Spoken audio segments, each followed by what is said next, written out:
Bismillahirrahmanirrahim. Assalamualaikum warahmatullahi wabarakatuh. Selamat datang di kelompok 1 Cerdas bersama Apriko. Jadi hari ini kami kelompok 1 yang beranggotakan 6 orang, yaitu saya sendiri Amrul Fisyari Albar, kemudian ada Emiliana Sari Putri Wicaksono, dan ada Linggawati Widian, kemudian ada Lucia Priliani, Mustafa Haikal, dan terakhir Muhammad Arsyad Al-Khawaf. Kami berenam akan menjelaskan 6 kolaborasi aplikasi untuk mendukung studi kasus yang kami buat. Nah, 6 aplikasinya apa saja? Yang pertama adalah ada Flowchart. Kemudian yang kedua ada Google Meet, yang ketiga ada Trello, kemudian yang keempat ada Google Docs, yang kelima Zotero, dan yang terakhir ada Google Slide. Dan selanjutnya akan ada salah satu teman kami yang akan menjelaskan tentang flowchart. Jadi stay tune saja. Assalamualaikum warahmatullahi wabarakatuh. Saya Mustafa Haikal dan di sini saya akan menjelaskan tentang penggunaan aplikasi Drawio yang untuk membuat flowchart yang berfungsi untuk menerapkan alur dan juga kombinasi aplikasi yang digunakan oleh kelompok kami. Dan di sini adalah lembar kerja kami, yakni sebuah lembar kerja di aplikasi Drawio untuk membuat flowchart yang digunakan pada pembuatan studi kasus bedah angka trafik kami, yakni untuk kombinasi aplikasinya dan juga penerapan alurnya.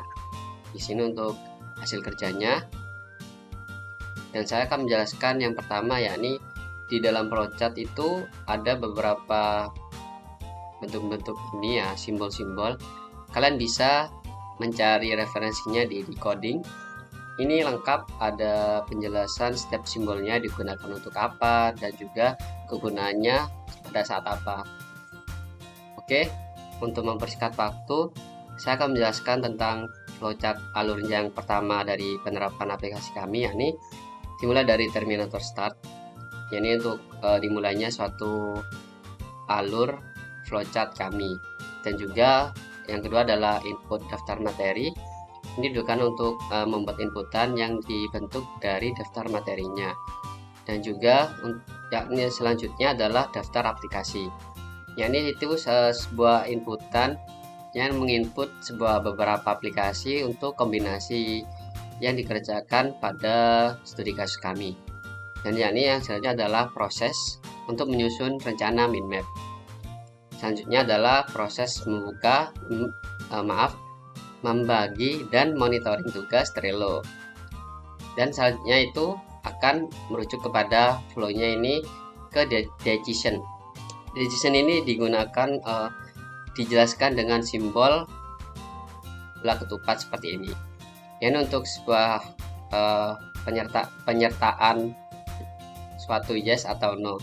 Dan di sini untuk menjelaskannya itu apakah kita mencari suatu data. Kalau misalkan kita belum mencari, yakni kami akan mencarinya terlebih dahulu. Dan juga selanjutnya adalah prosesnya berlanjut di proses mencari data dan informasi Google Search. Kalau sudah, akan melanjut ke unggah data informasi ke Google Drive. Kalau sudah, lanjut ke pembaruan tugas individu Trello menggunakan aplikasi Trello. Lanjut, kalau sudah semua, ini akan kembali kepada proses membagi dan monitoring tugas di Trello dan kembali ke decision cari. Kalau misalkan kita sudah mempunyai datanya di Google Drive ya, jadi kita tidak perlu mencari datanya lagi. Jadi lanjut ke decision end, no. Dan lanjut selanjutnya itu ada decision slide, yakni untuk membuat Google Slide ya. Kalau misalkan kita kan nggak punya Google Slide-nya pertama, jadi kita akan melangkah jalurnya ke yang Y, yakni membuat presentasi dari aplikasi Google Slide. Selanjutnya kalau sudah presentasi slide-nya, dan kembali ke pembaruan tugas ke Trello. Lalu kembali lagi ke membagi monitoring lagi. Kita kan sudah cari, jadi prosesnya akan menunjukkan end, dan kita sudah membuat Google Slide-nya ya, yang akan disimpan di Google Drive. Yakni untuk flow-nya lanjut ke end, Terus ke streaming, decision streaming. Apakah kita sudah siap untuk streaming pada tugas selanjutnya? Kalau misalkan sudah siap, maka akan menyiapkan ke proses streaming. Kalaupun kita belum siap, maka kembali ke decision end, yakni untuk membagi monitoring tugas Trello lagi. Kita akan cek apakah kita siap lagi. Untuk datanya, kalau misalkan data sudah komplit, lanjut ke end. Kalau misalkan Google Slide-nya nggak ada revisi, maka lanjut ke end lagi. Kalau misalkan streaming kita siap, maka yang dialur selanjutnya adalah alur Y. Jadi untuk menyiapkan keperluan streaming, selanjutnya mengumpulkan link streaming, dan selanjutnya adalah proses memulai streaming. Dan kalau misalkan streaming sudah selesai, akan lanjut ke ini end. Oke, itu penjelasan dari saya untuk alur penerapan dan juga kombinasi aplikasi untuk mengerjakan studi kasus kami. Lanjutkan. Jadi nama saya Muhammad Arsyad Al-Khawwa. Saya di sini akan memberikan penjelasan terkait aplikasi Trello. Kita langsung mulai. Jadi pada aplikasi Trello ini sangat memberikan bantuan kepada kelompok kami. Jadi pada aplikasi ini kita gunakan sebagai planning untuk merencanakan tugas-tugas kita yang kemudian nanti bisa diproses dan kemudian bisa dipantau prosesnya. Jadi mulai dari perencanaan, kemudian persiapan, dan mungkin kalau ada kendala kami bisa pantau di aplikasi Trello ini. Jadi pertama pasti kita akan membuat rencana dulu, dan ini sudah ada yang kami buat rencana mulai dari pertemuan 1 sampai pertemuan 16. Jadi sudah kami siapkan, dan di sini sudah pada proses tengah-tengah. Jadi sudah pada pertemuan proses pada pertemuan 678. Jadi pada ini kan masih perencanaan nih. Jadi karena kita sudah memproses pada pertemuan ke-67, jadi kita tinggal merubah posisi dari yang awalnya direncana sehingga diproses. Jadi 67 ada di kolom proses. Nah, ini bisa kemudian dipantau. Ketika perencanaan, ini bisa dilihat, jadi sudah direncanakan terlebih dahulu pada pertemuan 8, fokus pembelajarannya yang ada pada kolom deskripsi, seperti apa-apa saja yang kemudian telah dipersiapkan untuk kemudian pada memasuki proses. Nah, ketika kita sudah diproses, kita bisa memantau jadi progres apa saja yang sudah dikerjakan, dan ini berbentuk checklist. Nah, ini kan masih belum, jadi masih belum selesai semua. Jadi kita bisa memantau dari kelompok salah satu anggota kelompok kita, mungkin kalau misal sudah mengerjakan bagiannya, ini contohnya seperti Amrul Afi Syahri. Ini kalau nanti dia setelah selesai mengerjakannya yang bagian dirinya apa, nah itu kemudian dia menceklis bagian dirinya di sini. Nah, itu nanti pada Trello yang kelompok lain juga bisa memantau, oh Afi Syahri ini sudah selesai pengerjaannya. Jadi itu. Nanti kalau sudah, ini kan pada kolom proses. Nanti kalau sudah selesai semua, di checklist semua itu, nah itu nanti bisa tinggal digeser pada kolom selesai. Nanti diletakkan di sini. Juga nanti kalau sudah selesai, kita juga bisa mengevaluasi kira-kira selesai semua atau mungkin ada yang belum. Nah, itu nanti bisa dievaluasi dan itu nanti bisa dipantau. Oh, ini kesalahan ini harusnya belum fix dan harus direvisi ulang. Nah, itu nanti bisa dilihat bagian siapa itu nanti yang kemudian, oh ini bagian ini perlu direvisi, bagiannya Amru nanti mungkin. Ya, ini bisa dilihat, jadi bisa kelihatan. Dan nanti kalau semisal ada kendala, jadi kalau misal mungkin ada kendala dari teman-teman, nah ini nanti bisa dipantau. Oh, ternyata saya sudah ambil contoh kebisingan saat rekaman. Oh, ternyata teman-teman ini ada yang kemudian saat perekaman ini ada kendala waktu dan juga mungkin tempat yang kurang cocok. Semisal nanti kalau pagi itu kan biasanya bising, banyak orang yang sedang bekerja. Nah itu nanti ada nanti kemudian kita carikan solusi. Nah ini sudah kita bikin. Nah ini bisa kita lihat, jadi sudah dicantumkan solusinya. Ya udah, nanti kalau merekam aja saat nanti malam, atau mungkin bisa di tempat yang kedap suara yang nanti kemudian akan tidak membantu proses perekaman.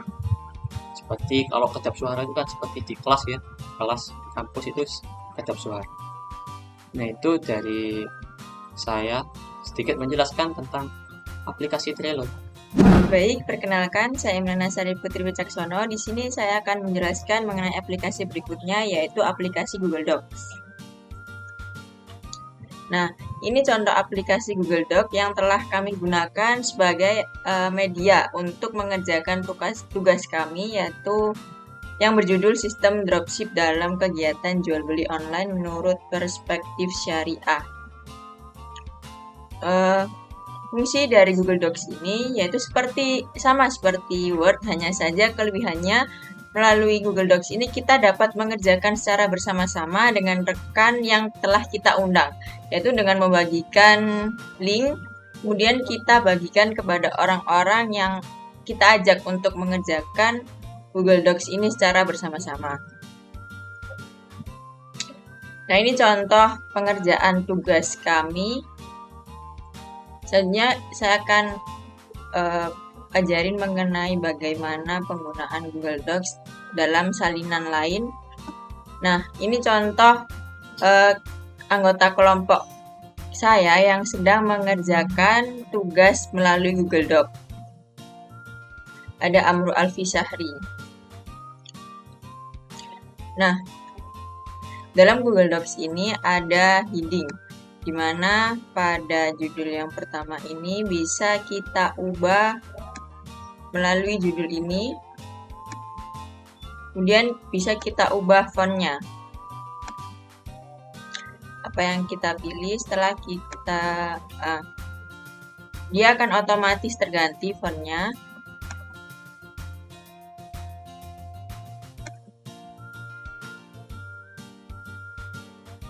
Selanjutnya kita dapat mengatur rata kiri, kanan, atau samping, atau justify. Misal ini kita ratakan kanan jadi seperti ini, kemudian rata tengah jadi seperti ini.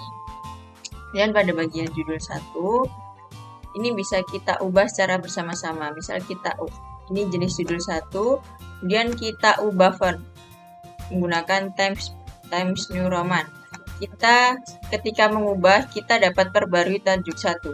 Nah, setelah kita perbarui tajuk 1, semua judul pertama akan berubah menjadi font Times New Roman.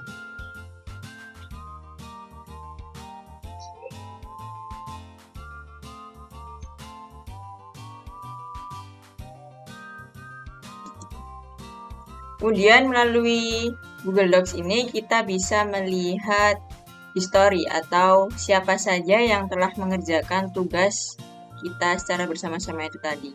Nah, di sini misal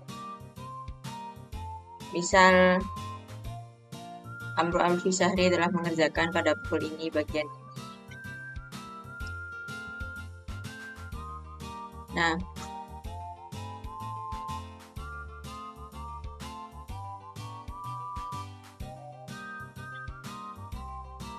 Nah, ini contohnya. Misal Mas Amru telah mengerjakan bagian ini. Kemudian Mustafa Haikal. Nah, intinya kita bisa melihat siapa saja yang telah mengerjakan tugas ini. Kemudian setelah itu dalam Google Docs ini kita bisa auto save atau setelah mengerjakan, jadi dari Google Docs-nya akan otomatis menyimpan pengerjaan kita. Namun kekurangannya apabila sinyalnya buruk, maka apa yang kita kerjakan itu tadi tidak tersimpan. Selama sinyalnya bagus, maka pekerjaan kita akan langsung tersimpan. Sekian penjelasan saya mengenai Google Docs. Terima kasih. Kali ini saya Linggawati Widian akan menjelaskan mengenai aplikasi Google Meet. Aplikasi ini mungkin sudah tidak asing lagi untuk kita dengar. Aplikasi ini merupakan sebuah layanan komunikasi video yang dikembangkan oleh Google. Aplikasi ini sangat membantu dalam membangun kolaborasi antar anggota kelompok, karena dimanapun anggota kelompok kita berada, kita bisa saling terhubung atau komunikasi antara satu sama lain meskipun jaraknya sangat jauh. Cara menggunakan aplikasi Google Meet ini sendiri sangat mudah. Caranya kita bisa mengetik secara langsung dalam pencarian Google kita, yaitu misalnya Google Meet.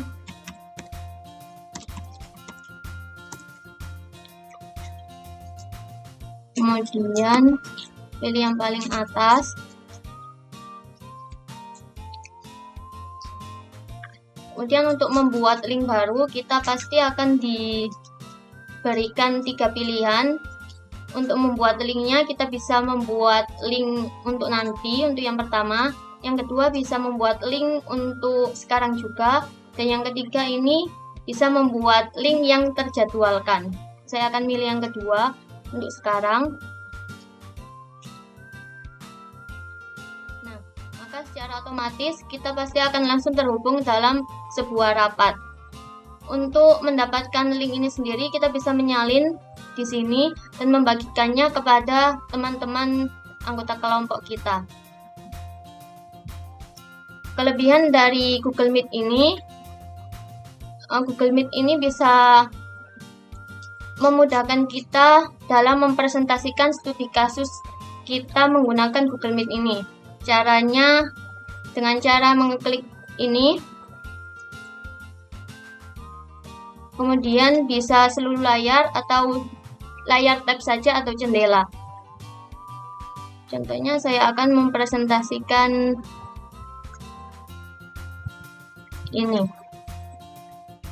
Nah, maka secara otomatis kita bisa mempresentasikan dokumen atau PPT yang akan kita sampaikan. Dan untuk memberhentikan presentasi ini, kita bisa hentikan berbagi. Kemudian, selain itu, Google Meet ini juga bisa memberikan komentar dengan cara klik komentar ini. Misalnya halo. Kemudian bisa juga memberikan reaction emote ini, ataupun bisa juga mengangkat tangan atau apabila diperlukan. Dan untuk mengakhiri Google Meet ini, kita bisa tekan ini tutup panggilan atau keluar dari panggilan.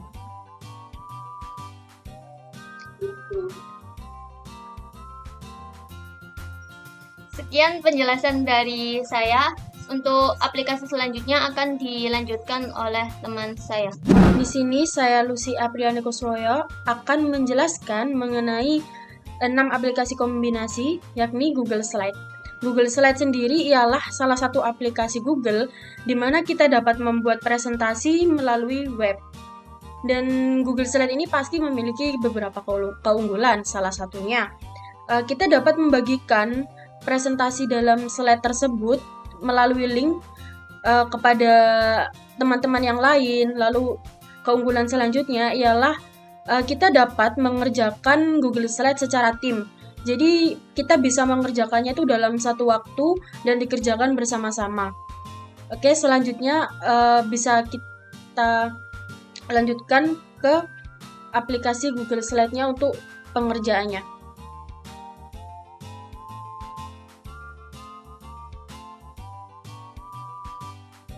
Nah, ini sebelum kita membuat presentasi yang baru, di sini kelompok kami sudah membuat mengenai materi studi kasus kami ke dalam Google Slide. Ini contohnya yang telah kami buat. Nah, untuk pengaplikasian dalam Google Slide-nya, saya akan membuat lembar kerja baru. Kita bisa memulai di sini, mulai presentasi baru.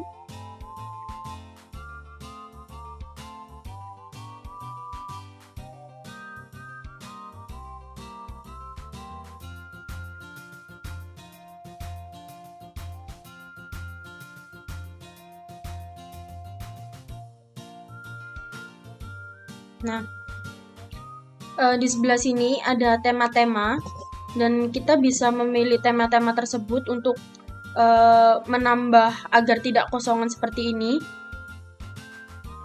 Contoh, saya akan menggunakan tema yang ini.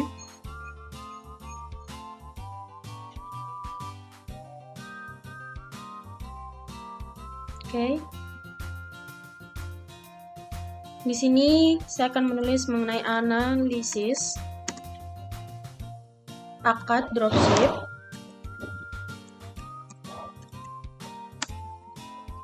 Di sini juga kita bisa menambahkan apabila ada subjudul atau akan kami ganti dengan nama kelompok dan yang lain-lain.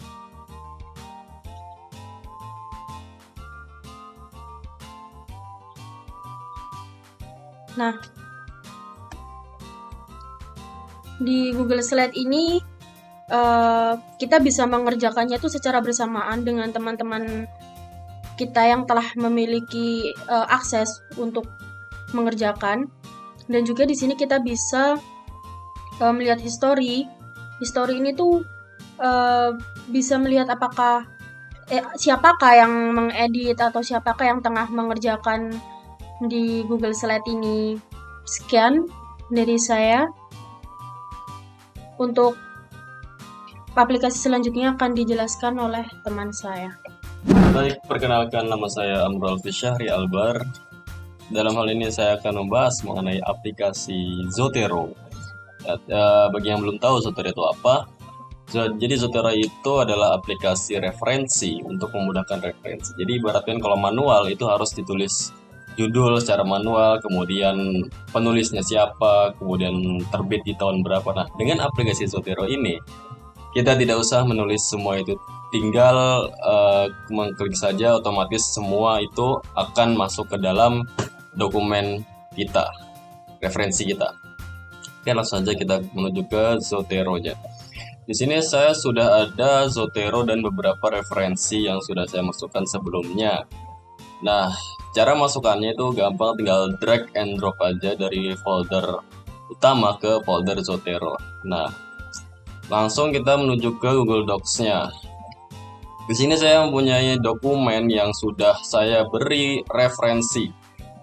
Nanti hasilnya akan jadi seperti ini, Muhammad Soleh Afif. Nah, ini penulis kemudian judul jurnal, judul referensi ini nggak saya tulis secara manual, tapi secara otomatis dimasukkan oleh aplikasi Zotero. Dan keajaiban lainnya adalah Zotero ini bisa memasukkan bibliografi secara otomatis. Nanti ketika sudah masukkan beberapa referensi, otomatis jika kita ingin memasukkan bibliografi itu langsung muncul beberapa aplikasi referensi yang sudah kita masukkan. Nah, sebagai contoh, saya contohkan di dokumen lain. Nah, di sini saya memiliki dokumen lain, salinan dari dokumen utama saya. Nah, di sini ada referensinya. Kita cari yang tidak ada referensi. Nah, di sini saya ingin masukkan referensi melalui aplikasi Zotero. Nah, di sini ada nah di sini setelah menginstal konektornya atau ekstensinya, maka di sini ada logo Z atau Zotero. Lalu langsung kita klik saja di sini Zotero-nya. Kemudian tunggu beberapa saat karena jaringannya tidak mendukung atau lama, maka kita akan tunggu saja. Langsung diarahkan ke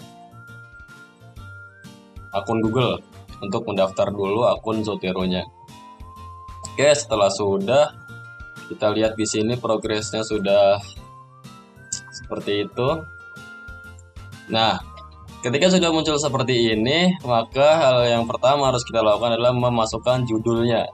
Judul apa? Judul referensi apa yang akan kita masukkan ke dalam dokumen kita? Tadi ada dropship, maka saya tulis dropship. Nah, di sini ada beberapa pilihan dropset. Jadi saya pilih yang atas saja. Ini misalkan saja. Kemudian keajaiban lainnya dari Zotero adalah bisa memasukkan sekalian halamannya. Jadi kita tidak perlu masukkan manual halamannya. Dengan klik enter, enter, dan ini yang akan terjadi. Seperti ini jadinya. Juratul kedua. Nah, ini nggak manual, ini saya tulis. Ini otomatis sudah dimasukkan oleh Zotero. Kemudian kita lihat di bawahnya sini, karena saya sudah masukkan bibliografi, maka otomatis secara otomatis di sini akan tampil bibliografinya. Kita masukkan lagi Zotero atau edit bibliografi, dan jadi seperti itulah penjelasan dari aplikasi Zotero. Semoga bisa bermanfaat, dan sekalian menutup video dari kelompok kami, kelompok 1, kita keluarkan jargon kita. Kami dari kelompok 1 mengucapkan terima kasih banyak, dan kelompok 1 cerdas bersama Applikom. Terima kasih. Wassalamualaikum warahmatullahi wabarakatuh.